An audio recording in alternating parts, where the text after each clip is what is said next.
La nuit de prière de la vision du 13 juin 2018, la sortie dans les localités des centres de Tindamba et Goshen, l'extension de notre ministère au-delà des frontières camerounaises, l'UMPJ des ministres de prière, la retraite des relecteurs à Bimbia en mai dernier, le programme de formation des chantres à partir du 25 juin, la cérémonie de mariage de René et Marguerite Tedongza. Voilà pour les titres. Mesdames et messieurs, bonsoir et merci de rester fidèles à la radio-télévision Voix de la Croix. Nous sommes heureux de vous retrouver pour une nouvelle édition de votre journal hebdomadaire.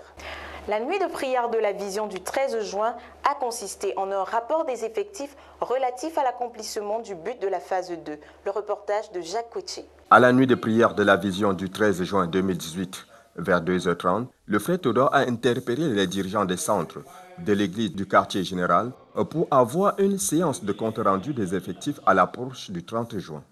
Le frère Théodore a ordonné aux dirigeants de chaque centre de l'église du quartier général de passer à l'extrade, présenter le but qu'ils devaient atteindre au 30 juin et le niveau où ils se trouvaient déjà dans l'accomplissement de ce but. Les 14 dirigeants étant passés, grande a été notre surprise de découvrir ce que l'Éternel a fait. L'église du quartier général est passée de plus de 14 000 en effectif au mois de mars 2018 à 51 189 ce 13 juin 2018. Les cris de joie et d'action de grâce ont éclaté dans la salle. Le constat suivant s'est dégagé. Un centre a déjà accompli son but et 4 centres sont déjà à plus de 70% de l'accomplissement de leur but. Nous avons 2 dirigeants de centaines de mille, 9 dirigeants de mille, 4 dirigeants de centaines et 1 dirigeant de dizaines dans l'église du quartier général. Le frère Théodore a interpellé le frère Désiré, dirigeant du centre de Belabo, à entrer dans la fourchette des dizaines de mille. Et le pasteur de l'église du quartier général, le frère Alphonse Tawet, a devenu dirigeant de centaines de mille. Dans pratiquement un mois, la phase 2 s'achève. En janvier 2018, l'église du quartier général était à plus de 14 000. En mars 2018, l'église du quartier général était à plus de 34 000. Le 13 juin 2018, l'église du quartier général était à plus de 51 189. Si le pasteur de l'église du quartier général doit effectivement être le dirigeant de 100 000 que nous attendons à cette date, alors il revient à multiplier nos effectifs par 2, à multiplier nos efforts et que l'Éternel nous bénisse. Pour la RTBC, je suis Jacques Coutier. La phase 2 tire à sa fin. L'église du quartier général doit augmenter ses effectifs pour atteindre le but. Les centres de Goshen et Tindamba rendent compte de leur sortie dans les localités. Le reportage. À la fin de la nuit de prière de la vision du 13 juin 2018, le dirigeant mondial de la CMCI, le frère Théodore Ndossé, demandait au pasteur de l'église du quartier général, le pasteur Alphonse Tawet, de devenir un dirigeant de 100 000. Ce nouvel objectif a poussé plusieurs dirigeants de centre à changer ou à réajuster leurs buts respectifs. Dans le cas du centre de Koumé-Goshen, le but est passé de 21 000 à 35 000 personnes à gagner avant le fin juin. C'est dans cet élan qu'une équipe de 21 personnes ont quitté le centre de Koumé-Goshen le 15 juin 2018 avec 5 motos et une voiture pour un week-end de conquête dans la localité de Ngelmendouga, en passant par Ndoubé. Une escale a été faite à Menyangwa pour prêcher l'évangile. Et suite à une invitation de l'un des jeunes personnes qu'ils ont apostrophé sur le long du chemin, les villageois se sont levés et ont chassé les frères de ces villages. La raison évoquée est qu'ils n'ont pas été notifiés à l'avance et ont pris nos bien-aimés pour des voleurs se cachant sous le nom de l'évangile. À la suite de ce refus, le chef du village a appelé tous les autres chefs qui sont le long du tronçon pour refuser l'accès à leur village à nos bien-aimés. La gendarmerie de Doumentang a été notifiée aussi. Mais à la fin de ce week-end, bien qu'ayant eu des oppositions, nos bien-aimés ont conduit 1200 personnes à la repentance. Du côté de Belabo, toujours en réaction à la nuit de prière du 13, 6 équipes sont descendues sur le terrain le samedi matin dans les localités environnantes et 466 personnes ont été sauvées. Le centre de Tindamba n'a pas été en reste. Comme tous les autres centres, il est 14 quand 8 motos composées de 16 guerriers et 4 Amazones quittent Bertois pour un week-end de conquête pour les localités d'Andom, Nginda et Nika dans la commune de Ndiang. L'expédition a connu une préparation pratique et spirituelle. Un jeûne de 3 jours a été lancé Une réunion de prière organisée pour la circonstance le mardi. Pendant 4 jours, les frères ont été engagés à la prédication porte à porte, à la projection des documentaires évangéliques. Ce fut un moment de guérison, de délivrance et de brisement des malédictions. Les frères ont surmonté bien des challenges, celui du logement et de la nutrition. Au final, après ces visites dans ces localités, 3 assemblées ont été implantées. Pour la RTVC, je suis Yacine Bokolo. Le frère Ngoufo, notre missionnaire à nommé Djo, pousse son territoire de conquête jusqu'au-delà de la frontière Cameroun-Congo. Un parcours suivi de près par notre reporter Yacine Bokolo. Notre missionnaire international auprès de Baka, Jean-Paul Ngoufo, s'est rendu au Congo dans le campement pygmée de Mbalam pour une mission d'1 semaine. Période pendant laquelle il a implanté une église en Goïla et touché du doigt les besoins spirituels et humanitaires de cette nouvelle localité. En effet, le voyage a été long. Muni de sa moto, le frère Jean-Paul a quitté nommé Djo pour Ngoïla et de Ngoïla pour Mbalam. Dans ce long voyage à travers la forêt équatoriale, il y a eu plusieurs obstacles. Par 5 fois de suite, les arbres sont tombés sur son chemin. Il a pu dégager son chemin à coups de machette et ensuite, il a traversé le fleuve Dja à travers le bac. À mi-parcours, il s'est arrêté en Goïla où il a implanté une église de maison. Ensuite, il a continué son voyage. Arrivé en Balam, il a trouvé le couple missionnaire sur place, les étangs parfaits. Dès son arrivée, il y a une chose frappante dans ce campement. Plusieurs bâtiments construits, mais inhabités. Il y a des structures, mais l'absence des personnes qui les occupent est assez intrigante. En effet, plus d'une centaine de pygmées sont morts et enterrés à cause d'un manque criard de soins de santé et de structures hospitalières. Le pasteur Jean-Paul Ngoufo s'est transformé en docteur Jean-Paul pour la circonstance et à cause des nombreux besoins de santé sur place. Il a pu consulter des malades de paludisme, de tuberculose et de diverses sortes de maladies. En effet, pendant 3 jours, il a pu consulter 70 personnes dans le local qui sert d'église et la trousse de médicaments s'est vidée avant la fin. Vivement que le Seigneur nous bénisse avec une nouvelle clinique en Balam. Le Seigneur nous a ouvert les portes dans ce village. Le chef de ce village a offert 2 bâtiments de 4 salles de classe et un bureau administratif à notre ministère pour y ouvrir un collège et permettre aux enfants de ce village de ne plus parcourir les 100 km qui séparent leur village de l'école la plus proche. Il nous restera la responsabilité de susciter les ouvriers pour ce nouvel établissement. De retour de ce voyage, le Seigneur a protégé notre frère dans un long bosquet de 50 km où il a rencontré tour à tour un troupeau de buffles et un gorille sur le chemin. L'ange de l'Éternel campe autour de ceux qui le craignent et il les arrache du danger. Louez l'Éternel car il est bon, car sa miséricorde dure toujours. Pour la RTVC, je suis Yacine Bokolo. L'UNPJ des ministres de prière qui s'étend sur 21 jours a commencé le 17 juin et accueille des participants venus de nombreuses localités du Cameroun et de l'extérieur. Le reportage de Mouloula Sandra. La deuxième promotion de 3 ans de l'Université mondiale de prière et de jeûne des ministres de prière qui se tient sur une base biannuelle s'étend du 17 juin au 8 juillet 2018. Comme prévu par le programme, le 17 juin au soir, les participants sont accueillis. Ils prient et reçoivent les instructions qui régissent le cours. Ensuite, ils leur sont assignés des dortoirs auxquels ils ne tardent pas à se rendre pour se reposer et être à l'aide le lendemain.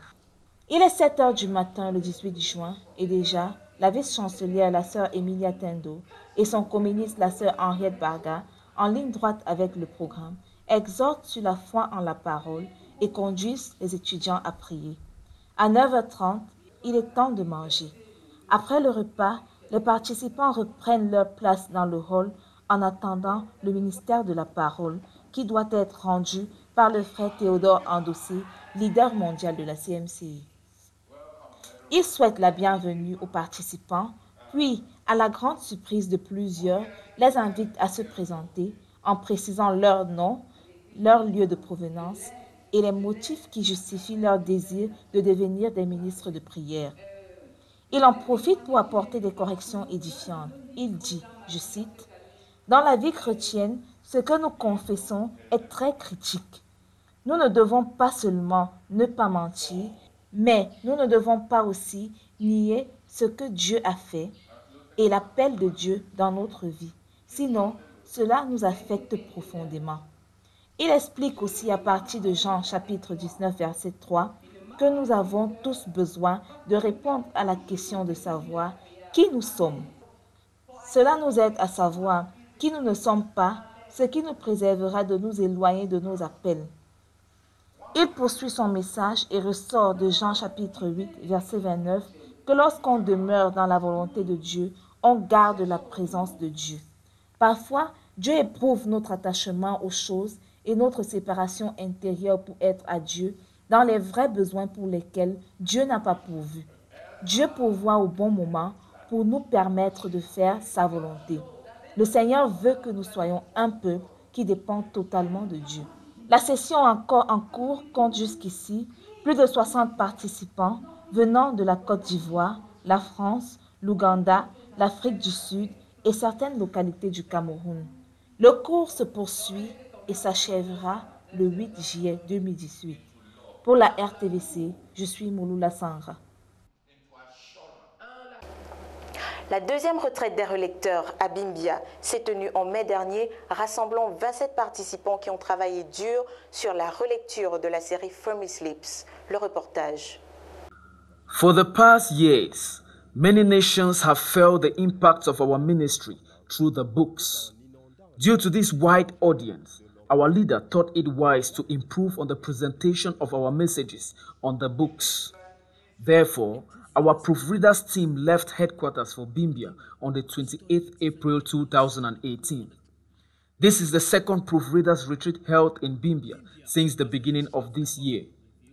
This group of intellectuals put in an average of 10 hours of work daily, and as a result, they completed 5 books of the From His Lips series, namely, From His Lips About the Author, From His Lips on Our Vision, From His Lips About His Co-workers, From His Lips About Our Ministry, and From His Lips Back from Missions.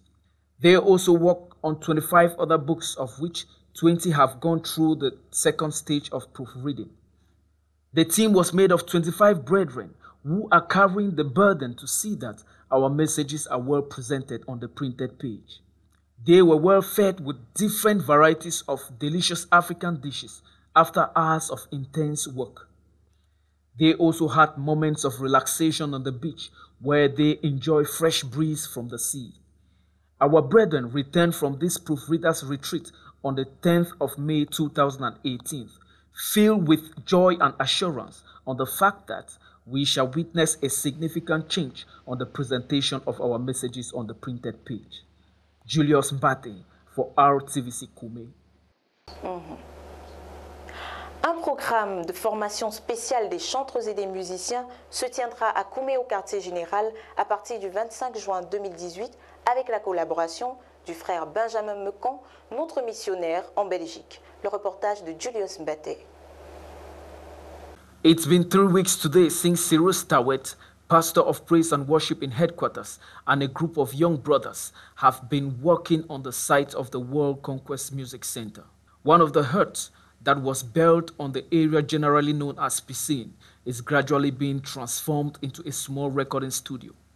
The inner walls have been coated with interposing material that prevents the intrusion of sound. The small room have also been divided into 2 chambers designed for recording purposes. The environment around the hut have been cleaned up, and this makes the place more appealing. Cyrus Tawet explains to RTVC what this is all about. Bonjour, bonsoir et gloire à Dieu. Je suis le frère Cyrus Nunga Tawet, pasteur de la louange au quartier général. Notre présence ici, au niveau de la piscine, est en prélude à la formation, la première session de formation de l'Académie de musique ZTF, qui débutera à partir du 25 juin jusqu'au 1er juillet, ici à Koumé. Et c'est dans ce cadre que nous avons décidé, avec l'approbation du Saint-Esprit et l'approbation de notre leader, le frère Théodore Andossé, de mettre sur pied un studio de musique, le premier studio de musique à Koumé. Pourquoi le studio de musique? Parce que pendant cette formation, nous serons formés sur comment enregistrer des musiques en studio, les techniques vocales, comment jouer différents instruments. Nous aurons plusieurs instrumentistes, plusieurs professionnels de la musique qui viendront donner des cours. Nous aurons un professeur en batterie, un professeur en piano, un professeur en guitare, un professeur en violon, un professeur en saxophone, en trompette et un professeur en chant. Chant et harmonisation de la chorale. Un professeur en chorégraphie, comment se tenir sur la scène, comment gérer un orchestre musical. Et pour conclure dans cette formation, nous allons procéder à ce qu'on appelle l'aspect pratique de la formation, qui est l'enregistrement en studio, pour sortir quelque chose. Quelques chansons, quelques-unes de nos chansons seront enregistrées à cette occasion dans le premier studio de musique de Koumé que nous sommes en train de construire. Le Seigneur a vraiment pourvu, il a pourvu financièrement et j'ai expérimenté encore une nouvelle fois le Dieu qui pourvoit. Alléluia, le Dieu qui pourvoit. Je ne vais pas dire ici combien nous avons déjà dépensé pour mettre sur pied ce projet, mais je vous rassure, le Seigneur a fidèlement pourvu jusqu'ici. Et nous sommes vraiment reconnaissants au Seigneur. Donc, je vous invite donc à venir à cette merveilleuse formation. En fait, la formation est pour tout le monde, pour tous les chantres, les ingénieurs de son, les joueurs d'instruments, les musiciens, les chanteurs. Tout le monde est invité. Parce qu'au sortir de cette formation, nous aurons besoin en même temps d'avoir nos propres professeurs, des gens qui vont continuer la formation pour qu'on n'ait plus à aller prendre les professionnels ailleurs. Il est question pour nous de former ici, même dans notre ministère, des professionnels qui vont continuer à perpétrer et à former nos frères pour que le nom du Seigneur soit célébré à la dimension de sa grandeur et de sa beauté. Le frère Benjamin Moncon viendra avec plusieurs autres professionnels et il est principalement le superviseur de cette formation sous la houlette du frère Théodore et bien sûr sous la bannière du Saint-Esprit. Nous bénissons le Seigneur pour son amour pour nous et nous sommes vraiment réjouis. Viens et sois béni. La participation, c'est juste 5 000 francs. Ta présence nous honorera. Gloire à Dieu et que le Seigneur soit célébré. René et Marguerite ont convolé en juste noces dimanche dernier. Ils nous ont fait le plaisir de partager la joie de leur mariage avec nous. Le reportage. Marguerite Hassana, enseignante dévouée au groupe scolaire bilingue privé laïque ZTF et chantre de l'Éternel, est désormais Madame Tédongzap depuis qu'elle a dit oui au frère René le 17 juin dernier au centre expérimental de Nyangaza. Après l'installation des invités et des mariés, ainsi que les chants de réjouissance, le pasteur Alphonse Tawet prêche le message d'évangélisation tiré du livre de Daniel. Il affirme avec véhémence que pour qu'il y ait la vie, il faut un corps, et chaque corps revêt une vie qui lui est propre. C'est pourquoi la vie humaine ne sied qu'à un être humain et non à un animal, d'où le dérèglement du roi Nebuchadnezzar. De même, la vie de Dieu ne sied qu'aux enfants de Dieu qui lui ont offert le corps de sainteté approprié. 14 personnes donnent leur vie au Seigneur en réponse à ce message. Ensuite, le pasteur Élie prend la parole et présente à la foule l'acte de mariage civil, témoignage de l'engagement des époux qui échangent des vœux chaleureux devant les familles et les frères émus. Le frère Nicolas Akoa, directeur du quartier général, en profite pour exhorter le couple, en particulier l'épouse, qui se doit d'être une femme vertueuse. Vient ensuite la bénédiction des mariés par toute l'Église, puis par les pasteurs des centres présents. Des chants d'allégresse et d'action de grâce clôturent la cérémonie et des mets délicieux déjà disposés sur les tables attendent d'être servis aux invités. Ils sont mariés, ils sont heureux. Que l'Éternel les bénisse. Pour la RTVC, je suis Cynthia Ndji.